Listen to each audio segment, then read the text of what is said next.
हमारे चैनल पर स्वागत है आपका। और आज हम लोग मैथ का वीवीआई ऑब्जेक्टिव प्रश्न पढ़ने वाले हैं। ये सेट नंबर 6 है, ठीक है। इसके पहले हम लोगों ने 5 सेट का कंप्लीट कर लिया है। यदि आपने उस वीडियो को नहीं देखा है तो इसके बाद से आप लोग जाकर उस वीडियो को देख सकते हैं। प्लेलिस्ट बना हुआ है हमारे चैनल पर, ठीक है।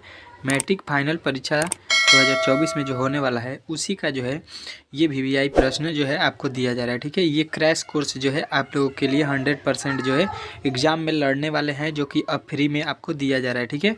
ये जो क्रैश कोर्स जो है आपके लिए फ्री में हो चुका है, ठीक है। तो आप लोग 100% यहाँ से बेफिक्र हो जाइए, इसी में से प्रश्न आएंगे, ठीक है, 100% गारंटी के साथ। तो चलिए पहला प्रश्न देखते हैं, और इस वीडियो को एक बार ज़रूर शेयर और लाइक कर दीजिएगा, ठीक है, अपने दोस्तों के पास। चलिए देखिए आपका जो है पहला प्रश्न क्या कह रहा है। 26 नंबर इस सेट का। इसके पहले हम लोगों ने 1 से 25 तक कर लिया है। शून्य बहुपद का घात है। शून्य बहुपद का घात जो है हम लोग उसको डिफाइंड नहीं कर सकते हैं, मतलब अपरिभाषित है, ठीक है, जिसको मापना मुश्किल है, ठीक है। चलिए अगला प्रश्न देखिए। एन घात को दिए गए बहुपदों के लिए y बराबर px के शून्यांक की संख्या होगी।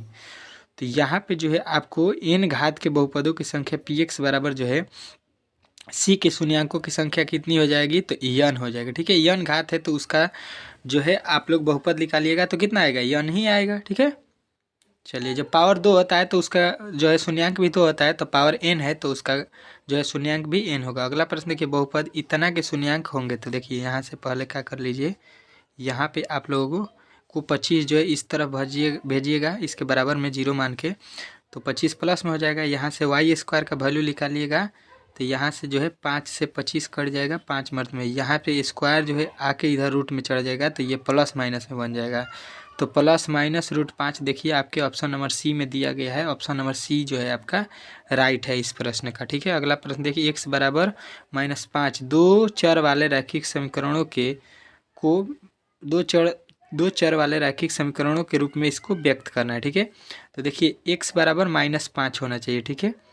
x बराबर जो है आपको -5 में इसको डिफाइड करना है, ठीक है, डिफाइंड। तो देखिए यहाँ से जो है इसको देखिए ऑप्शन नंबर बी को x y में 0 से गुणा कीजिएगा, 0 हो जाएगा, और +5 इधर लिखिएगा और बराबर के इस तरफ जाएगा तो -5। यही वाला जो है यहाँ पे लिखा गया है, यही बात यहाँ पे लिखा गया है। तो ऑप्शन नंबर बी जो है आपका राइट होगा, ठीक है। चलिए अगला प्रश्न देखिए। युग्म समीकरण इतना और इतना का हल है।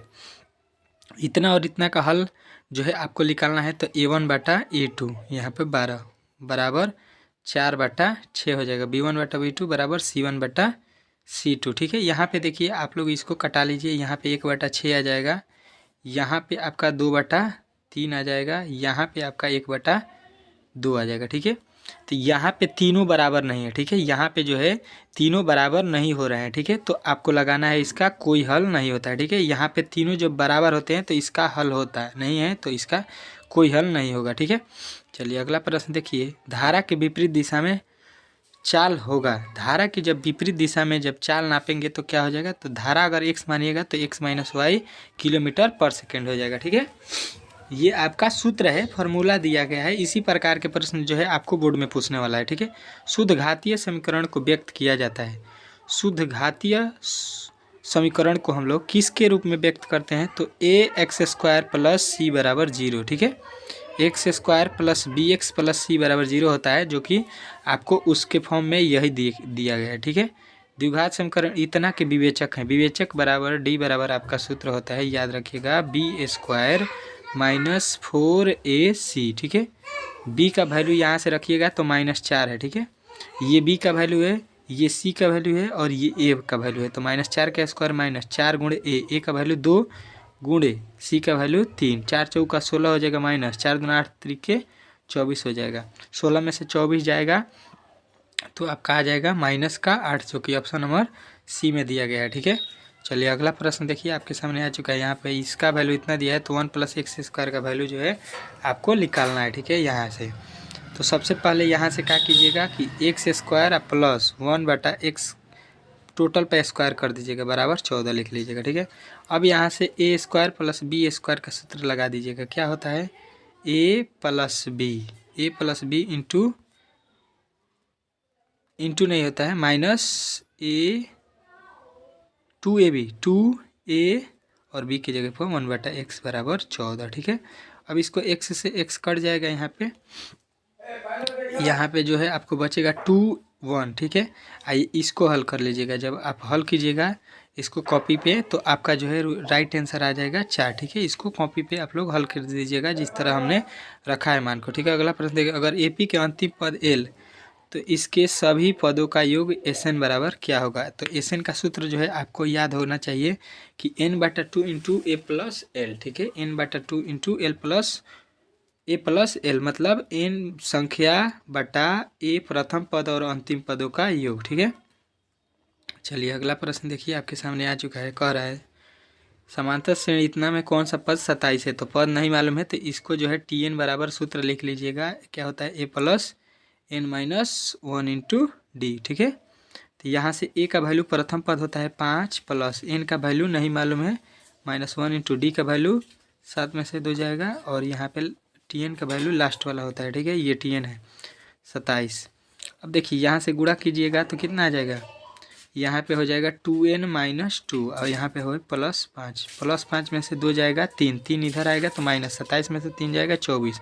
इधर क्या बचा है 2x, तो यहाँ पे कट जाएगा तो 12। 12 जो है आपके ऑप्शन नंबर सी में दिया गया है तो 12वां पद हो जाएगा, ठीक है। चलिए अगला प्रश्न देखिए। कह रहा है बिंदु इतना और इतना के मिलाने वाली मध्य रेखा के नियमांक है। तो मध्य बिंदु का नियतांक क्या होता है। तो x1 प्लस x2 बटा 2, y1 प्लस y2 बटा 2, जो कि ऑप्शन नंबर बी में दिया गया है, ठीक है। चलिए अगला प्रश्न देखिए। कह रहा है बिंदु इतना किस पाद में स्थित है। तो देखिए मैं यहाँ पे लिख देता हूँ पाद। पहला प्रथम में होता है प्लस और प्लस, दूसरा में होता है माइनस और प्लस, तीसरा में होता है माइनस और माइनस, चौथा में होता है प्लस माइनस, ठीक है। तो इस प्रकार देखिए यहाँ पे दोनों जो है x और y का वैल्यू प्लस में दिया गया है। तो प्लस में कौन होता है प्रथम चतुर्थांश, जो कि ऑप्शन नंबर ए वाला जो है आपका राइट हो जाएगा, ठीक है। चलिए अगला प्रश्न देखिए। बिंदु इतना और इतना x से शामिल होने वाले रेखाखंड AB के मध्य बिंदु y बराबर है तो आपको निकालना है, ठीक है। तो मध्य बिंदु का सूत्र अभी हमने बता दिया, तो सबको जोड़ लीजिएगा, बराबर में 0 कर लीजिएगा। यहाँ पे जो है कम जगह के कारण मैं यहाँ पे सॉल्व नहीं कर पा रहा हूँ, ठीक है। तो इसका जो है आंसर आपका ऑप्शन नंबर बी आ जाएगा 7, ठीक है। चलिए अगला प्रश्न देखिए। सूत्र दिया है मूल बिंदु से इसकी दूरी। तो मूल बिंदु से दूरी क्या होता है। तो x² प्लस y², ठीक है। x का वैल्यू यहाँ पर रखिएगा -a, तो -a का स्क्वायर a हो जाएगा और b का -b का स्क्वायर b हो जाएगा। तो यहाँ पे ऑप्शन नंबर जो है a आपका राइट हो जाएगा, ठीक है। अगला प्रश्न देखिए। किसी बिंदु की y अक्ष की दूरी क्या कहलाती है। तो y अक्ष को हम लोग क्या बोलते हैं। तो आपको याद रखना है भुज। y अक्ष को भुज बोलते हैं, x को कोटि, y को भुज, ठीक है। चलिए अगला प्रश्न देखिए। कह रहा है बिंदु इतना और इतना के त्रिभुज के शीर्ष हैं। तो त्रिभुज कौन सा है ये आपसे पूछा गया है। ये तीनों दिया गया है। तो त्रिभुज को जांचने के लिए सबसे पहले आपको क्या करना पड़ता है। तो इसको जो है आप लोग क्या कीजिएगा, इसके बीच की दूरी निकालिएगा, फिर इसके बीच की दूरी और फिर इन दोनों के बीच की दूरी, ठीक है।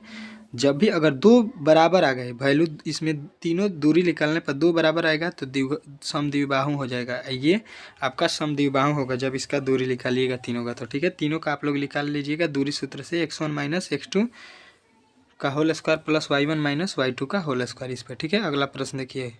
a इतना b इतना को मिलाने वाली रेखा एक अक्ष को किस अनुपात में विभाजित करेगी। तो ये किस अनुपात में विभाजित करेगी ये आपसे पूछा गया है, ठीक है। तो ये जो है आपको याद रखना है कि किस अनुपात में विभाजित करेगी। तो ऑप्शन नंबर ए आपको लगाना है, ठीक है।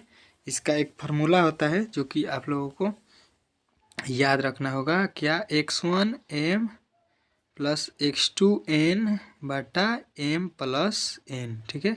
इसी पे सॉल्व कीजिएगा तो आपका 1:2 आ जाएगा, ठीक है।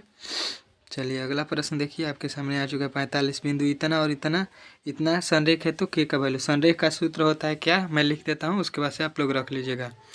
आपका होता है यहाँ पे x1 into y2 minus y3 plus x2 y3 minus y1 plus x3 y1 minus y2 बराबर 0, ठीक है। यहाँ पे सभी आपको मान दिया गया है, इस पे पुट कीजिएगा तो आपका वैल्यू जो है आपको निकल कर कितना मिलेगा। तो आपको मिलेगा 0, ठीक है। के का वैल्यू क्या आ जाएगा 0, ठीक है। चलिए अगला प्रश्न देखिए। वह उस त्रिभुज का क्षेत्रफल ज्ञात कीजिए जिसका ये शीर्षक है, ठीक है। तो त्रिभुज का क्षेत्रफल आपको मैंने पहले बता दिया है कि 1/2 into x1 y2 minus y3 plus y पहले x2 होता है, फिर y3 minus y1 plus x3 y1 minus y2, ठीक है। ये फार्मूला होता है। तो त्रिभुज का क्षेत्रफल इस पर निकालिएगा तो आपको आएगा 11/2 वर्ग मात्रक, ठीक है। चलिए अगला प्रश्न देखिए, कह रहे यदि बिंदु इतना और इतना संरेख हो तो a प्लस बी बराबर क्या होगा। संरेख का सूत्र हमने पहले ही बताया है, ठीक है। तो a प्लस बी का जो है वैल्यू आप लोग निकालिएगा तो ए बी आ जाएगा, ठीक है। संरेख का सूत्र लगा लीजिएगा जो अभी हमने बताया है आपको, ठीक है। कह रहे किसी त्रिभुज के क्षेत्रफल शून्य कब होंगे। किसी भी त्रिभुज का क्षेत्रफल कब शून्य होता है, तो तीनों शीर्ष संरेख होंगे तो उसका क्षेत्रफल भी शून्य होगा। कब, जब तीनों शीर्ष संरेख होंगे, ठीक है। चलिए अगला प्रश्न देखिए, कह रहा है एक समबाहु त्रिभुज जिसकी एक भुजा 12 सेमी तो उसकी ऊंचाई क्या होगी। तो जो है आपको समबाहु त्रिभुज का एक भुजा दिया है तो उसकी ऊंचाई क्या हो जाएगी। आप लोग जब निकालिएगा त्रिभुज की ऊंचाई से तो आपका जो है आ जाएगा 6√3, ठीक है, 6√3, ठीक है। चलिए अगला प्रश्न देखिए आपके सामने यहाँ पे आ चुका है। कह रहे त्रिभुज इतना में कोण ए बराबर इतना, कोण बी बराबर AD जो है BC पर लंब है, AD बराबर इतना, DC बराबर इतना। तो AD की लंबाई जो है आपको ज्ञात करना है, ठीक है।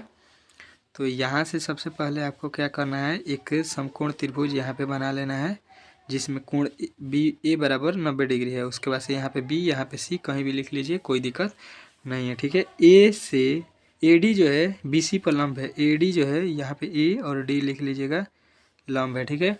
तो कह रहा है यहाँ पे कि BD बराबर जो है आपका 8 दिया है, B और D बराबर 8 यहाँ पे दिया है और DC बराबर दिया है आपका 2।